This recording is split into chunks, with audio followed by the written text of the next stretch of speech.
kung ako po, di po ko dentista. Pero sa akong yanong sabot, kung naa kay cavities and then naliki ang pasta rin ko, aon dili ibton tibuok tango.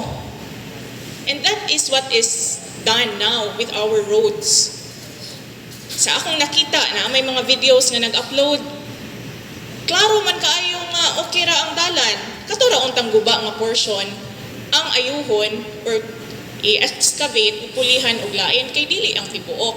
So mao po na ang akong point, Madam Chair. Dili man dagay kailangan expertise kung mutan-aw og inana kay simple logic naman na nga ngano man nimong ayuhon ang butang nga dili guba. And that is my point, and I'm very supportive with the point and concerns of Councilor Baldado, Madam Chair.